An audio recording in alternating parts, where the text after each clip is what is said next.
Hello friends, welcome to Kachchapi talks. నా పేరు దీప్తి. ఈరోజు మనం చెప్పుకోబోతున్న కథ పేరు మంచి మనిషి. ఈ కథను రాసిన వారు ఎం హరికిషన్ గారు, కర్నూలు నుండి. మరి మనం కథని మొదలుపెట్టేద్దాం. మహేంద్రవరం అనే గ్రామంలో రంగా అనే పిల్లాడు ఉండేవాడు. అతడు అనాథ. ఒక గవర్నమెంట్ హాస్టల్లో ఉంటూ ఉండేవాడు. చదువుకోవడం అంటే అతనికి చాలా ఇష్టం. అతడి ఆసక్తిని గమనించిన ఒక పెద్దాయన పక్క ఊరిలో ఉన్న హాస్టల్లో చేర్పించాడు. అక్కడ రంగా బుద్ధిగా చదువుకుంటూ 10th క్లాస్ పాస్ అయ్యాడు. కాలేజీలో చేరదామంటే డబ్బులు లేవు. ఎలాగబ్బా అని ఆలోచిస్తుంటే ఎవరూ లేని వారికి ఆ దేవుడే దిక్కు, నమ్ముకున్న వారికి ఆయనే సహాయం చేస్తాడు అని పెద్దలు చెప్పిన మాటలు గుర్తుకు వచ్చాయి. దాంతో ఒక ఉత్తరం కొని, స్వామి, ఇప్పుడు నేను కాలేజీలో చేరటానికి డబ్బులు కావాలి, ఎలాగైనా పంపించు, నిన్నే నమ్ముకున్నా, నువ్వే నాకు దిక్కు అని రాశాడు. చిరునామా రాయాల్సిన చోట దేవుడు స్వర్గం అని రాసి ఉత్తరాన్ని గుడికి తీసుకువెళ్ళి హుండీలో వేశాడు. ఊహించని విధంగా వారం రోజుల తర్వాత 1000 రూపాయల మనీ ఆర్డర్తో పాటు ఒక ఉత్తరం కూడా వచ్చింది.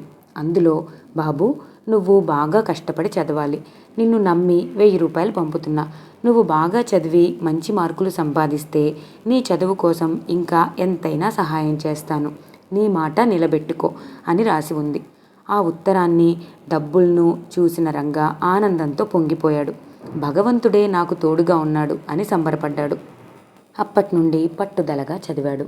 డబ్బులు అవసరమైనప్పుడల్లా ఉత్తరం రాసేవాడు. అలా ఇంటర్తో పాటు ఇంజనీరింగ్ కూడా పూర్తి చేశాడు. మంచి ఉద్యోగం సంపాదించాడు. తనకు పెళ్లి కూడా కుదిరింది. మొదటి శుభలేఖ దేవుడికి పంపిస్తా అంటూ చిరునామా రాశాడు. అది చూసి అతను పెళ్లి చేసుకోబోయే అమ్మాయి, అదేంటి దేవుడు స్వర్గం అని రాస్తున్నావు, ఉత్తరాలు ఎక్కడికైనా భగవంతుడికి చేరతాయా అంది ఆశ్చర్యంగా. అప్పుడు రంగా ఆమెకు జరిగిందంతా చెప్పాడు. ఆమె కాబోయే భర్త అమాయకత్వానికి నవ్వుకుని, దేవుడు అలా పంపించడం అసాధ్యం, దీని వెనక ఎవరున్నారో కనుక్కుందాం అంది. తరువాత రోజు, స్వామి, నాకు అత్యవసరమైన పని పడింది, ఒక 10,000 సహాయం చేయండి అని ఒక ఉత్తరం రాసి హుండీలో వేశారు. దూరంగా కూర్చుని ఆ హుండీనే గమనిస్తూ ఉన్నారు. కాసేపటికి గుడి పూజారి వచ్చి హుండీ తెరిచాడు. అందులో రంగా రాసిన ఉత్తరం కనబడింది. దాన్ని చదివి ఎవరికో ఫోన్ చేశాడు. ఆ తర్వాత పోస్టాఫీస్కి వెళ్ళి 10,000 మనీ ఆర్డర్ చేశాడు. అది చూసిన రంగాకి తనను ఆదుకుంటున్న దేవుడు ఎవరో అర్థమైంది. వెంటనే పూజారి కాళ్ల మీద పడ్డాడు. విషయం తెలుసుకున్న ఆయన, నాయనా, నీ డబ్బులు పంపిస్తున్నది నేను కాదు, ఇంతకుముందు ఇదే ఊరి హై స్కూల్లో పనిచేసిన ఒక తెలుగు టీచర్ అని అసలు విషయం చెప్పాడు. ఆ టీచర్ ఏ ఊరికి బదిలీ అయ్యాడో కనుక్కుని వెళ్ళారు. ఆ ఇంట్లో ఒక మహిళ ఉంది. అమ్మా, సార్ ఉన్నారా అని అడిగారు. ఆమె వాళ్ళ వంక చూసి, ఇంకెక్కడి సార్ నాయనా, ఈ లోకాన్ని వీడి 3 ఏళ్ళవుతోంది, ఇంతకు మీరెవరు అని అడిగింది. వాళ్ళు విషయం మొత్తం చెప్పారు. ఆమె రంగాను ఆప్యాయంగా దగ్గరకు తీసుకుని, నిన్ను ఇదే మొదటిసారి చూడటం, అందుకే గుర్తుపట్టలేకపోయాను. మాకున్న ఒక్కగానొక్క కొడుకు చిన్నప్పుడే ప్రమాదవశాత్తు చనిపోయాడు. ఆ తరువాత పిల్లలు పుట్టలేదు. వాడు అచ్చం నీలాగే ఉండేవాడు. మా ఆయన నీలో తన కొడుకుని చూసుకున్నాడు. నువ్వు బాగా చదువుకుని మంచి స్థాయిలో ఉండాలని ఆయన కోరిక.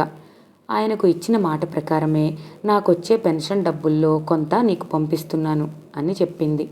ఆ మాట వినగానే రంగా చెలించిపోయాడు. అమ్మా, నేను అనాథను కాదు, ఇక నుంచి మీ బిడ్డను, చివరి వరకు మీకు తోడుగా నిలబడతాను అంటూ ఆమె చేయి పట్టుకుని కళ్ళకు అద్దుకున్నాడు. ఆమె కూడా చాలా సంతోషించింది. ఇదండి ఈరోజు స్టోరీ.